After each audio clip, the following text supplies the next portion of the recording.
morning, folks. How you doing? Trying to be a little quiet. My wife's just sleeping. Today, we're going to basically redo this closet. We're gonna take this area here and basically add on to it, come all the way over to the door. We're gonna bring the closet hooks 12 inches in. Right now, they're 11 inches from here to the corner of the wall. And then we're gonna put taller shelves in, longer, deeper shelves in, and add a second one up there. But what we're mainly doing is adding more shelves along this wall here. So we're gonna probably add about, about 4 or 5 more shelves for storage. I bought the pine for that. It's out in my garage. And we're also adding more shelving inside our pantry. And my wife has been going crazy trying to keep up with the garden and doing her salsas, and that one there I think is a jalapeno jam and jelly, which is really good. Or maybe that's the jalapeno jelly. Sorry for being dark. But anyways, we're going into the pantry. Now, when we bought this house, the pantry was only this big and it had a shelving over on this side. When I enclosed the back patio and made that sunroom next door, I enlarged our pantry. And as you can see, we have a lot of stuff here that we need to basically go through our freezer and through here, some of these cans, and freeze dry them. But what I'm doing here is that I'm going to be adding shelves back here, so that way we can fit smaller cans, which we're going to barely make it. So you slide them in, actually have to tilt them in, and there's only going to be about, you have to tilt them in because we have this lip here. I was trying to match the existing shelves that came with the place. I've taken all this stuff out and remodeled it and did a little more spacing between it to fit certain things. And then I added these here in too. Now there was a stud that was in the wall. I headed it out across the top and I built these inserts. I'll start off with the first one here because this wall was actually, I'll put it this way. This wall here was the outside patio. And this area here was a door coming into the patio. There was 3 doors going into this back patio. So I took half the patio, turned it into the pantry. And since I had this bay open here at 24-ish, I think 24 in center on this one here, I went ahead and just opened up the wall and built the insert on the other side of this where the door used to be. We turned it into a coffee bar. So this is where you used to go into the back patio on this side. Then there was a door on the other side of the back patio from the master bedroom, primary room, however you want to look at it. And then I had this door here. And so after I enclosed it, we built this. So I went ahead and took care of giving my wife a day room. She likes to talk on the phone and everything and hang out with the dogs. So anyways, what we're going to do is take all this stuff out and or at least minimize certain parts of it to where I have access. We might leave some space on the side because of the thickness of this being down here. So these guys will have to all slide in a little bit anyways. And then I'll also have to slide forward because they'll hit. I should don't end up hitting this. But we have the room. I'm going to bring it forward a little bit. It's not going to be too bad. So we're going to try to get those things taken care of, at least cut and painted. They might not get installed today because, like always, we got 50 projects going on at one time and nothing ever gets completed. So let me get outside. Yesterday we had an issue with our freezer. It's about 13, 14 cubic feet. It went out on us and had to go purchase had to go purchase this guy right here.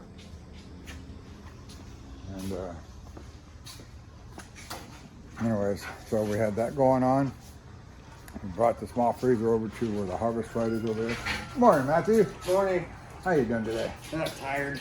Tired? Tired. Being playful. So here's the pine that we got going on for the shelves in both areas. I've got to paint indoors because it's hard to paint outdoors when you got a dirt road and 90% of the wind comes from the south. But it's nice and cool in here too. So we got our shelves here. Those are for the front closet. Those ones are for the pantry. That long, the wider one there, which is 16, and this one here that needs another couple of coats, are the two upper shelves above the coat rack rod area. So we got Matthew over here putting down the plastic. And then we're gonna go ahead and paint this closet out real quick to match the rest of the house with this light milk chocolate color. So pretty close to the same color that we had in our other house in Riverside. And the same with the tiles. The tiles my wife got a deal on. I think it was like 28 cents a square foot because they were closeout. So we bought 8 pallets of that stuff. It can go wrong, right? And we needed to because not all the pieces were whole in those pallets. Animals coming in left and right. All right, here's what we got going on. I got the second coat on the side rails for the walk-in closet. And I'm gonna add a second and third to this one here. Went ahead and put a first coat on. And then after I get my second coat, after this here dries, you can see the sheen to it, a lot more than right here. Same color. But once this here dries, I'll put a second coat on it and then trim it out, caulk my tops of the baseboards and all that, and do all the stuff I need to do to make it look pretty in there. And we'll start after this here dries and the rails dry. We'll go ahead and get the rails on and start painting the shelves and start from the top down. All right, well, we're getting closer. I just had dinner. Here is Wednesday. Doesn't look like I'm gonna get this thing done anytime soon today. Hopefully tomorrow. I just realized I forgot to cut the back rails for this, for each shelf. I do have all the side rails, but not the back rails.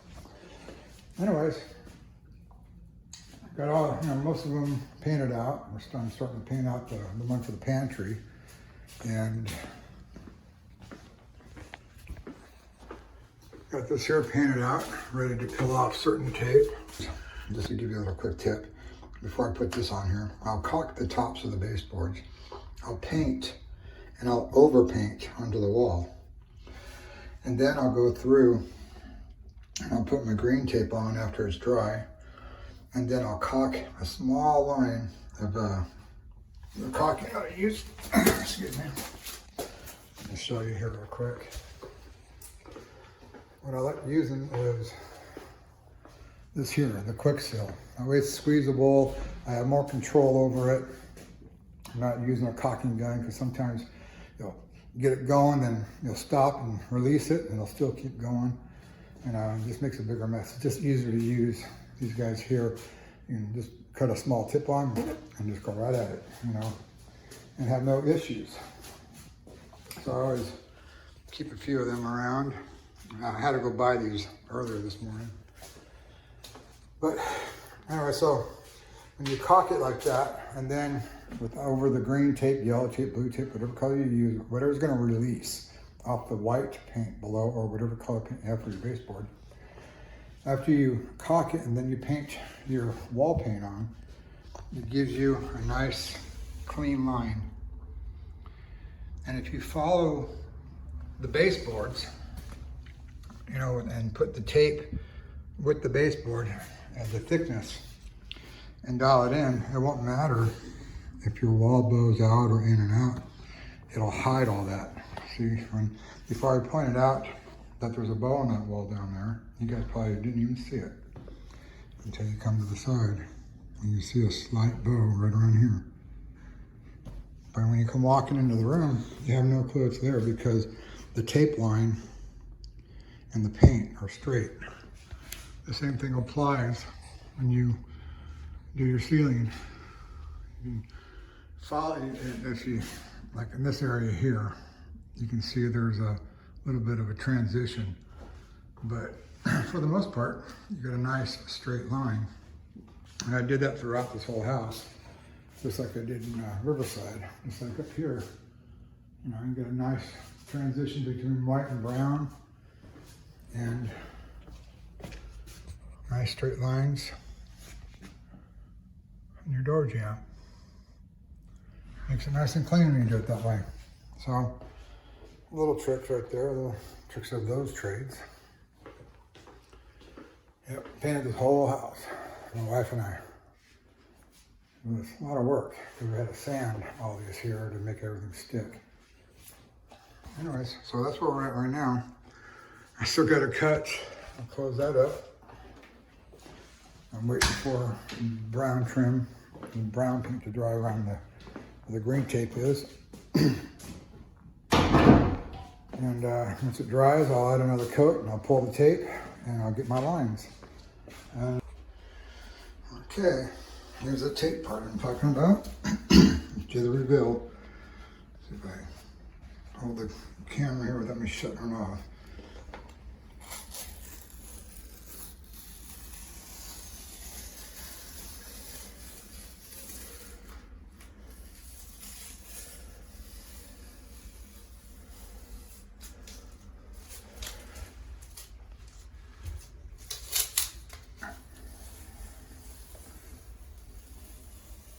Nice and slow.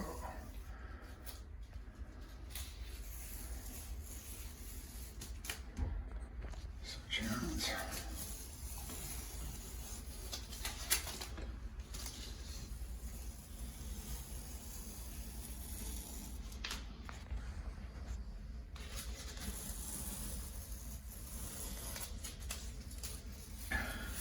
Isn't that beautiful? Nice and crisp. And do the same in the corners, you know. Now you can get a little razor knife and cut out that little tiny bit, but you know what? It's really not that noticeable. And there's gonna be a shelf right about here anyways, covering it up. Look at that, nice and clean, man. So what happens when you you paint this edge here, all the way up to about here. After you, first and foremost, if you have new molding or existing molding, if no one's caulked in that area first, then you go through and you caulk it with the tube of the quick seal that I have. It's easy to control it by squeezing it out little by just a little tiny bit. And then after you let the caulking dry, then you paint whatever color your baseboard's going to be, and you do an overpaint on it. And then you just take your brush or your finger and you just smooth it out, so that way if you have a texture, it's not thickening it up in that area. Let it all dry and come back, and then you put, I use the green frog skin or frog tape, and then I just tape it on there, all there on the edge. I use scissors and cut my corners square. Sometimes I'll overlap. Something along. How you doing, buddy? Sometimes I'll just cut the corner and leave it short, then I'll work backwards. And then after that, then I take that quick seal, the caulking, and I do a small little tiny bead right on top of the tape and into the wall area here. And then I paint this color, whatever you got going on, and you peel it right off. Looks just like that. Pretty cool, huh? Yeah, so that's what, excuse me, I gotta get up. I'm old, bad hips, bad knees. Anyway, so that's how you do it. If you lose the art of painting freehand, you know, cutting in. I used to be able to do it when I had better vision and, well, better stamina, because it takes time. You know, you get a good brush and you curl it in and then you can do a cut. I'm not that good anymore. It's hard for me to get up and down. It's hard for me to do a lot of things. This comes out a lot cleaner than my freehand. And that's the result. So far, there you go. Oh, I have one up here too. This was the existing board.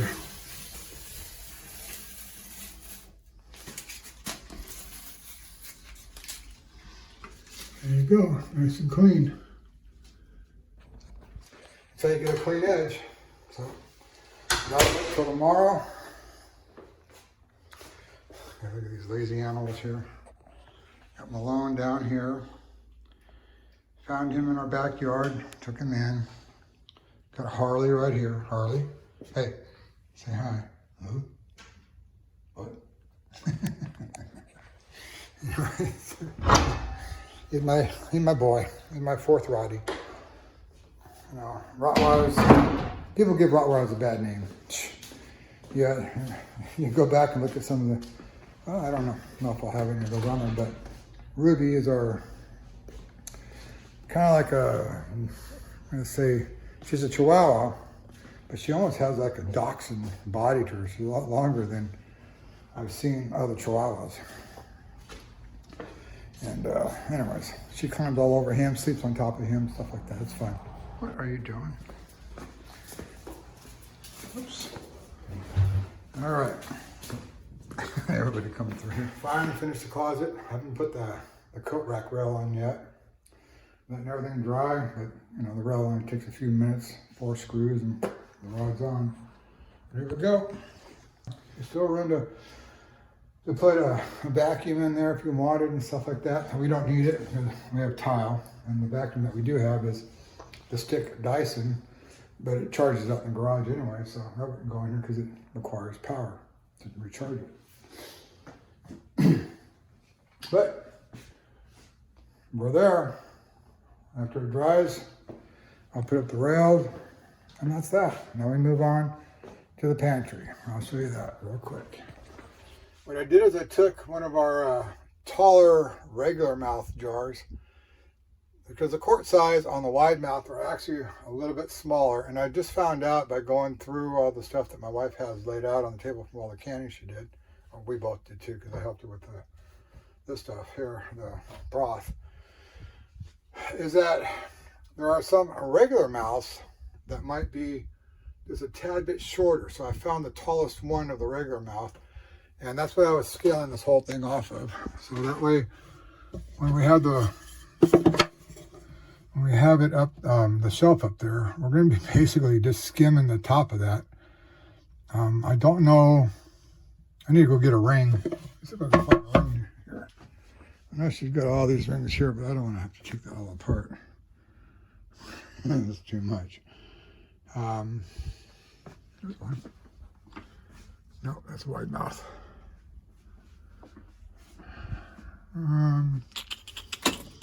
Let's try this one. This one looks like it might be the same jar. Same jar. Oh, look at that. Isn't that beautiful? Look at that right there. I'm just skimming right across. Boom. So I have very little room to play with. So luckily we're only putting like pints and half pints up here. I need to have as much room as possible. I guess now that I got this one here, I can just use that one. This is some of the bananas are freeze dried there, and got kiwi. You know, I've done a lot of freeze drying. Oh, you know, I've got boxes full of stuff. You know, those big black boxes with the yellow lids you get from Home Depot or Lowe's. You know, I don't know what size they are, but a lot of freeze dried stuff here. You know, I'm trying to help my wife build her stock up over here. She's got her fermenting going on of cabbage. And then we make our own dog food. We've got chicken and rice, chicken zucchini and rice. I think there's 2 C's. There is 2 C's because I put 2 G's by accident on some of my other stuff. Zucchini. All right. Don't fault us for misspelling. I was a high school dropout. A true story. I dropped out in 10th grade. I was one of those kids that didn't really apply himself too well in school, wanted to play around, and failed 7th, failed 9th grade, dropped out in 10th grade after 6 weeks because I was going to be 2 years older than everybody, and went to work full time. I dropped out of school. My dad said, well, if you're not going to go to school, go to work. I go, what time you want me there? And did that right when I just turned 17. And then right around 17-ish, he told me, because I was out there messing around, excuse me. Bleep that out. I wasn't coming home the right times. He goes, we got rules in this house. If you can't abide by them, then you can leave. So I went in my room, packed my bag, and I said, see ya. That was it. I was on my own around, about a few weeks, I'd say around July. My birthday's in April, so about July, I left the house. I was on my own ever since. Went through all the schools of hard knocks. Later on, opened up my own air conditioning company. And now I'm doing YouTube, General contract. I had my GC license and HVAC license. That's what I said before. So, nothing's impossible, guys. I'm self-taught in pretty much everything. I never went to college. Of course, I didn't even pay for any classes and stuff. I just learned everything that I possibly could on my own. Just like I'm learning how to do YouTube. I'm learning it all on my own, seeing what works best. What kind of content to give you guys, and I'll give you little updates, little tips and stuff. Just find the tallest jar. There's a tip. You don't have to have a college degree unless you're going for a certain type of profession, You have to have that college degree, but construction's where it's at. There's nothing out there that is going to be automated that'll take away the service of construction. They can make the machines that make the air conditioners and take away all the labor like they did with the auto industry. But they can't take away the install. They can't take away the service. They can't take away the humans that actually have to go to the job site and fix it or install it, or whatever, electrical, plumbing, roofing, all that stuff. They can't take that away. So anyways, there's a nice little fun fact, huh? AI is coming out. It's getting stronger and stronger. Elon Musk said he's a little worried about AI, the capability. Kind of look at, what's that, Terminator, all those kind of movies. That kind of stuff may come in our future. Look what happened. I'm using a cell phone, a smartphone that tracks every move you make, gets downloaded to Google and all that. Let's whoever wants to know where you're at, if they have access to where's my iPhone. Think about it. I used to have all kinds of Thomas guides. Anybody remember those things? Big old map books just of your local county. No more. Got GPS, all on the phone. They might have the big screens on the TVs and all that for your GPS for the vision impaired. But can't take away the service. So just to let you know, I said before, in my past, I'm coming up on 34 years clean and sober. I did a world of stupid things out there, but I've also done a lot of good. When I finally got my act together, I named my company Genuine Heating and Cooling in California and Genuine Design Solutions for the GC side, because I wanted to stay genuine and authentic. I wanted to stay genuine and true and honest, and I did. I watched my competitors, and in some cases I blew past them. In other areas, I failed. Yeah, it's all part of learning. But I'm a high school dropout. I was able to do all that. I got my license when I was in 1992.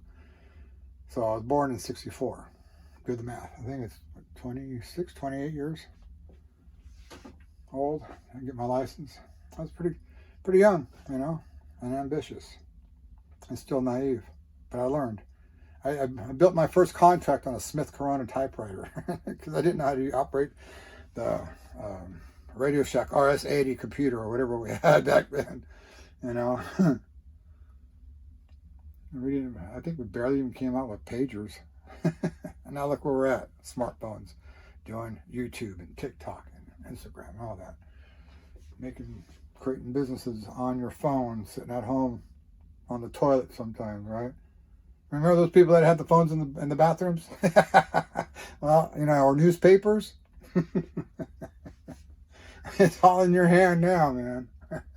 Anyways, we're going to get busy on this here. I'm not going to get it completed tonight, but I've got enough to do all of these shells, all 4 of these ones here. And I was just kind of playing around, seeing where it's at.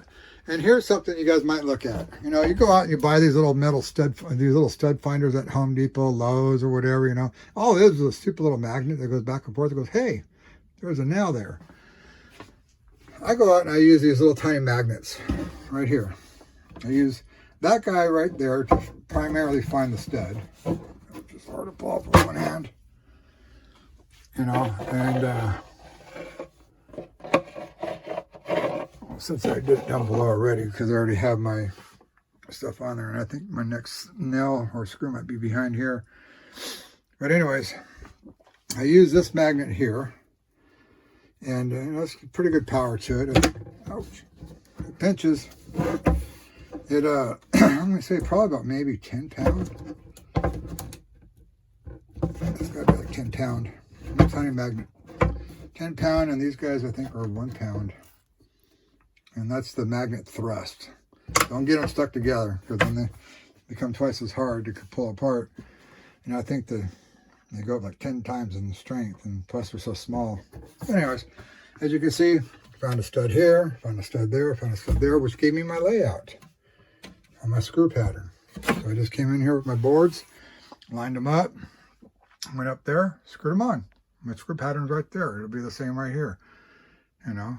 It'll be the same down below. I mean, the studs might vary a little bit, but I installed this wall right here, so I know where the studs are at as far as being crooked or not. I know they're straight. All right. Well, so far, 3 out of 4 shells are installed. I have no way of screwing these down. And I'm still going to go ahead and fill in the wood holes so it's clean. So it looks like, you know, the existing up there. You can't see any wood screws or so. So what I'm going to do, it's not sponsored, but I love this stuff. The stuff here is a Lexel. It works fantastic as far as any type of adhesive, and it says sticks to almost anything, and it does. So far I've had it stick to everything. And what I'm going to do is I'm going to put it between here, sandwich it, and then put some jars on there. I'll let it dry overnight, and that will be my adhesive instead of using nails or screws, because I only have so high, and I don't have those small little right angle drill, or I don't have anything that tiny to get in there. So I'll show you the end results when I get to that point. All right.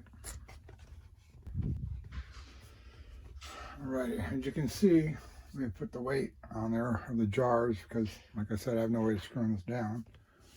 And it's holding it down pretty good.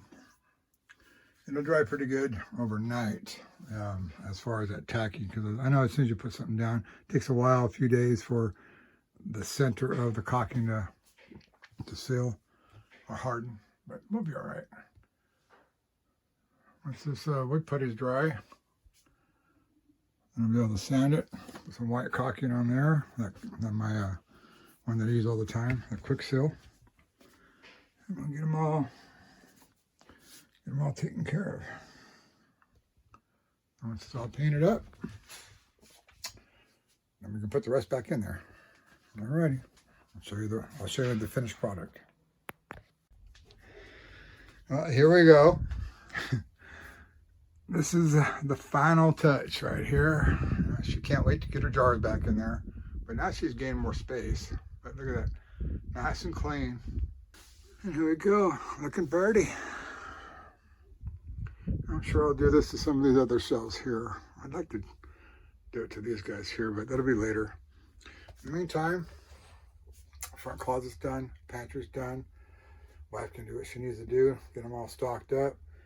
And we're gonna go work in the office now and get the HVAC and stuff done, which will be tomorrow.